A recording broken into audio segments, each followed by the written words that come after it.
The Citroën DS seemed to have come through a time portal from the future when it launched. Maybe it had when you consider it was used as a car from 2015 in Back to the Future Part 2, even though it had been launched 60 years earlier, just a month before Marty McFly originally time travelled to.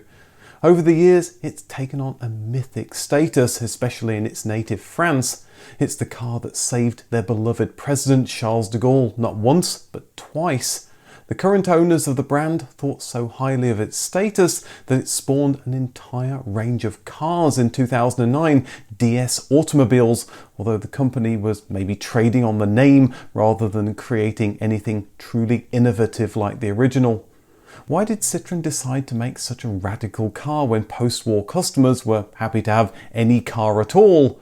And with such a hit on their hands, why did Citroën take 20 years to replace it? This is a Citroën DS story.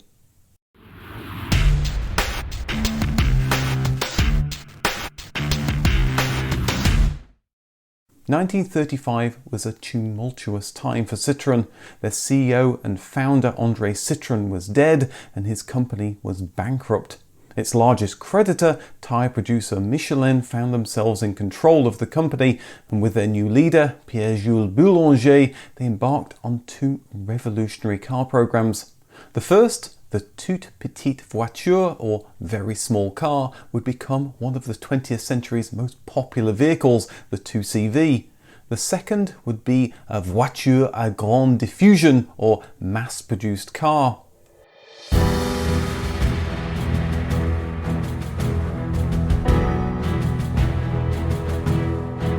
All car development stopped when France was invaded in 1940, and Citroën's factories were put to work making trucks for the Nazi war machine.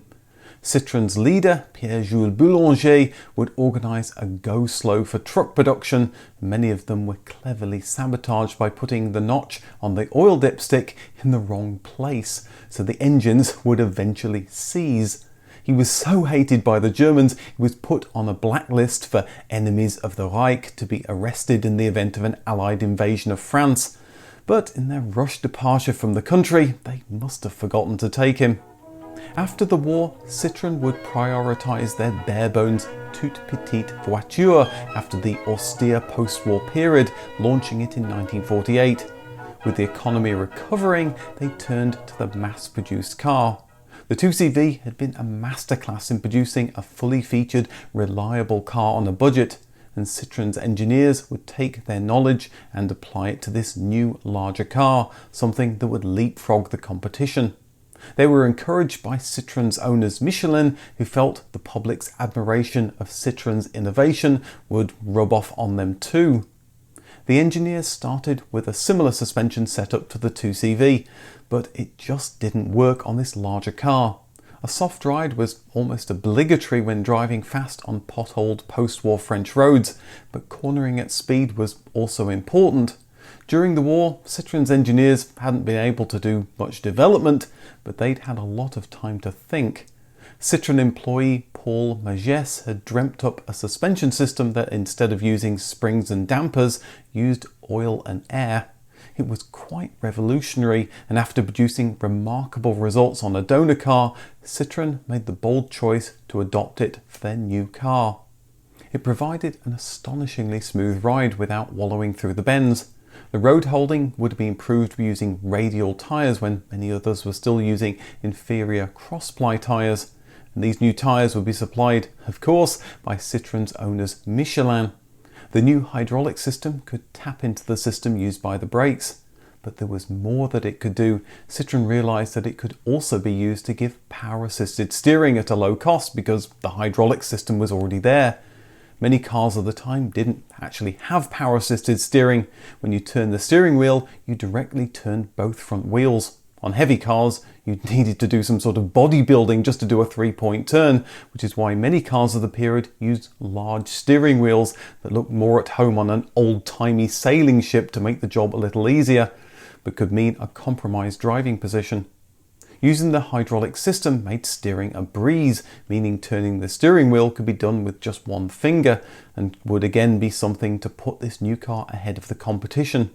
And the steering, like that on the 2CV, would be rack and pinion, something obligatory today as it's more precise, but not at all common in the 1940s and 50s. The engine would be all new. Citroën's new car would have a sleek design with a sports car-like low centre of gravity, so a low bonnet dictated a low profile flat six engine. The initial design was for it to be water-cooled, but the success of the 2CV's air-cooled design meant that the idea of using water to cool the engine was dropped. The hydraulic system would be called upon once more for the gearbox, which would be semi-automatic with no need for a clutch pedal.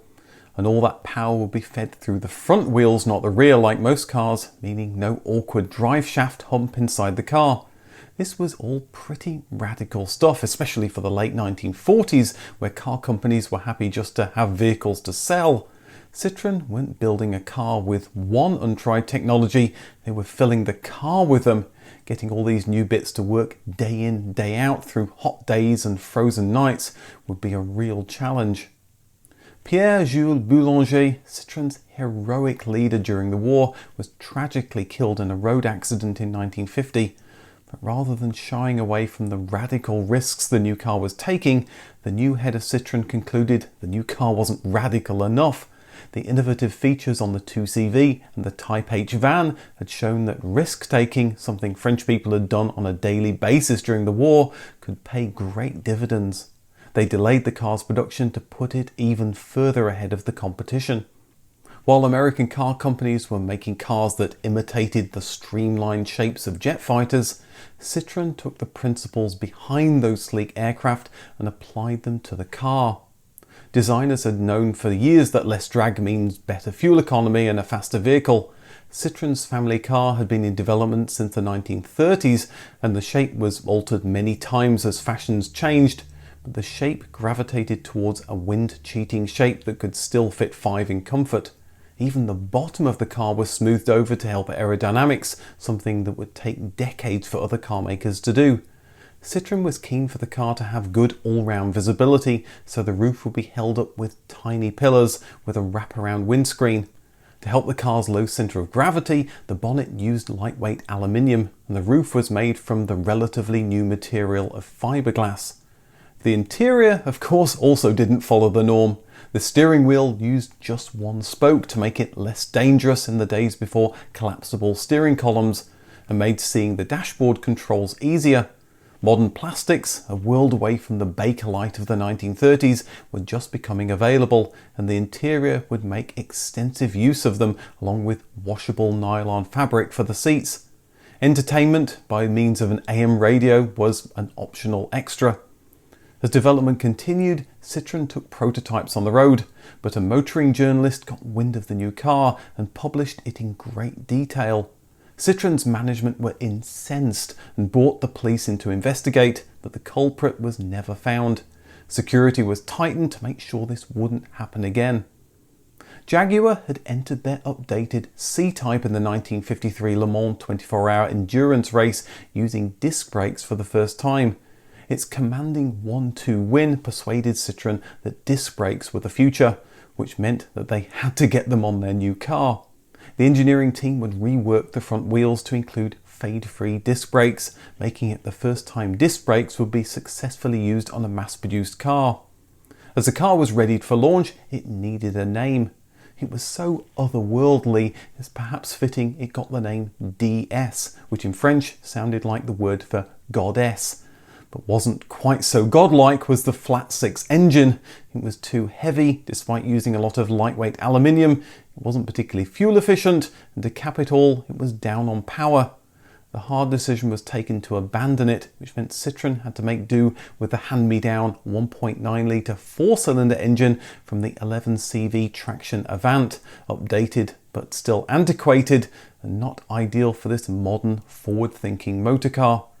With the engine being taller than the flat six, it had to sit further back, which meant the engine protruded into the passenger compartment. Not ideal.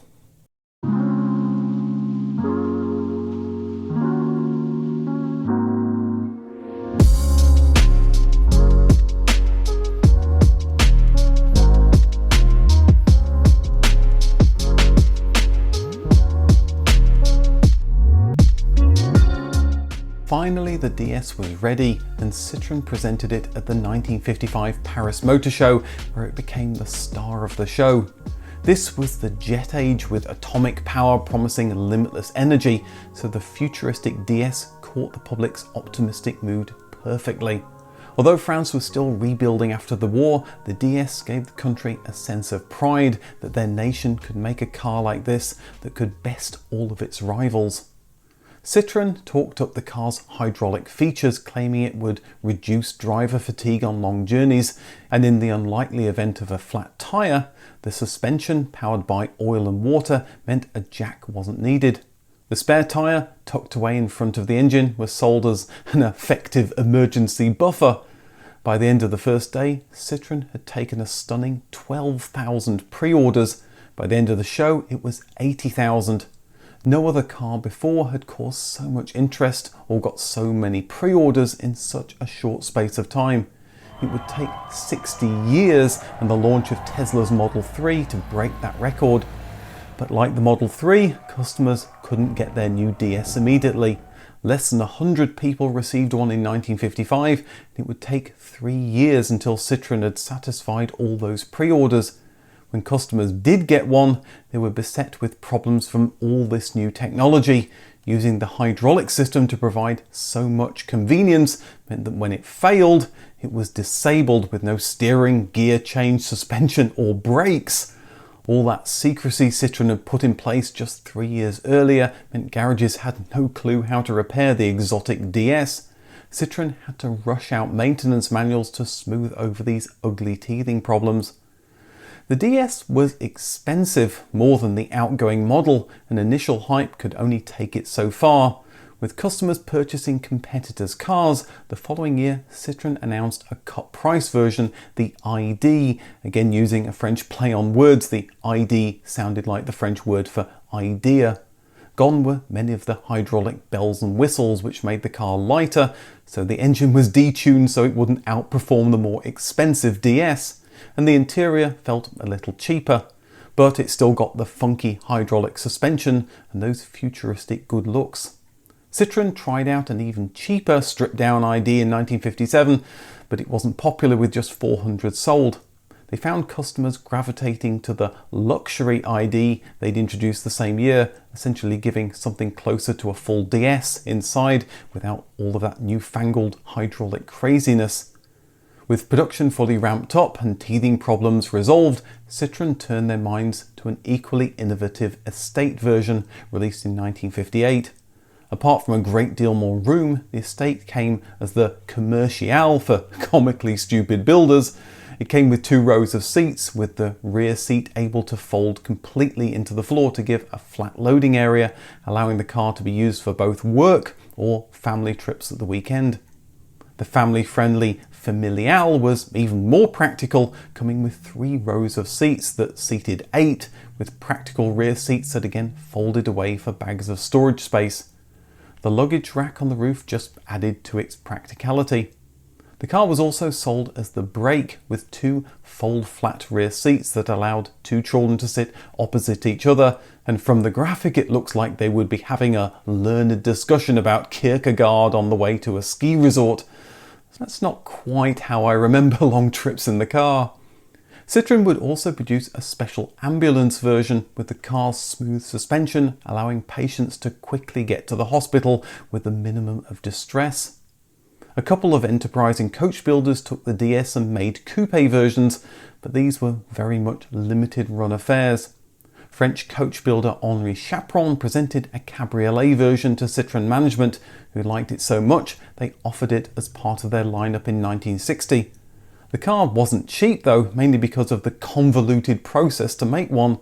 Fully completed cars were shipped to Chaperon's factory, where they were completely torn apart, turned into a convertible, and then sent back to Citroën. The ability of the DS to maintain high speeds on rough ground with its superior suspension made it an obvious choice for rallying. The ID entered the 1959 Monte Carlo Rally and won, winning it again in 1966. It would also win the Morocco Rally in 1969 and 1970. The DS was adopted by France's most famous president, Charles de Gaulle. He was attempting to hold on to colonial rule in Algeria, but the war wasn't going well and de Gaulle was preparing to pull out. A far-right organisation wanted him to fight on, and they were prepared to stop at nothing, even assassinating the president. A bungled attempt in 1961 at blowing up his car with explosives at the side of the road had blasted the DS he was travelling in onto the other side of the road, but it kept going with little damage. The following year they tried again, riddling his DS with bullets, but even with 4 flat tyres the car kept going to its destination. De Gaulle vowed he wouldn't travel in any other car, and the car gained an overblown legendary status for its ability to survive almost any attack. With a hit on their hands, Citroën exported the DS and the 2CV around the world, playing on the space age to show their futuristic DS as some kind of rocket ship. However, the lack of power from the 1.9-litre 4-cylinder engine would hamper sales, especially in North America. There just wasn't the demand for larger engines in France, as large, thirsty engines were heavily taxed to discourage them in a recovering post-war French economy. This would be a major reason Citroën would partner with NSU to design the Wankel rotary engine in 1964. It had the promise of much more power from an engine with the same displacement. The Achilles heel of the DS, of course, had always been its underpowered and unrefined engine though. It would get a bump in power in 1961, and the following year the front end would get a little more aerodynamic, giving a 5-mile-an-hour boost in top speed. By 1965, Citroën had expanded the engine to 2.2 litres. The 1.9 litre also got a bit larger to 2 litres, but was confusingly still called the DS19. In secret, Citroën also worked on a redesign of the rear, including a hatchback version, even though Citroën was never a fan of hatchbacks. These designs never came to fruition, although they would go on to influence the DS's eventual replacement, the CX. Citroën also looked into updating the front end, not just giving it a style update, but making it more streamlined. The new bulbous headlight covers allowed 2 headlights, and Citroën would develop a new party piece for the DS, steerable headlights that looked around corners. A headlight manufacturer had come to Citroën with a way of linking the headlights to the steering, but Paul Magès, the engineer who'd thought up the hydropneumatic suspension system during the war, designed a much simpler solution. The new front, including the steerable headlights, appeared on an update to the DS and ID in 1967. In the United States, movable headlights were banned, so American customers had to make do with regular headlights. In 1968, the power from both engines increased once again, and Citroën offered an electronic fuel-injected model for the first time, producing 137 horsepower and getting the car to 117 miles an hour. It got a new dashboard to keep up with the luxury offered on competitors' cars. The changes kept sales strong, and by the end of the decade, Citroën had produced 1 million cars. As the 70s dawned and Citroën launched their top-of-the-range luxury SM, they started on the DS's replacement, the CX. But the old DS would still have a few tricks up its sleeve. A fully automatic gearbox appeared in 1971, and the car got another bump in power the following year. But all good things must come to an end. The production of the DS ended in 1975 after selling close to 1.5 million cars, 1.3 million of which had been sold in Citroën's native France. The 20-year delay replacing the DS was partly due to the DS being just so far ahead of the competition when it launched. There was little need for a replacement. But it was also due to the many poor business decisions Citroën made in the 1960s. They started work on the Wankel rotary engine that cost a fortune but went nowhere. They bought car company Panhard, truck manufacturer Berliet and Maserati, and began working on a helicopter. All of these would suck money and resources from Citroën's development team in the 1960s, who had their hands full designing the SM luxury car that would also prove to be a sales flop. And there was little impetus to replace a car that continued to sell well. The DS's peak sales year was 1970, 15 years after it launched. The CX's introduction, minus the failed Wankel engine it was supposed to use, coincided with Citroën's bankruptcy, and the car would never reach the heights of the DS, which over time gained a mythical status. It's not hard to see why a group of automotive industry experts awarded the DS with third place in the Car of the Century in 1999 behind the Mini and Ford's Model T. It's hard to think of a car that brought more technology together on one vehicle, and one that caused so much excitement over its launch.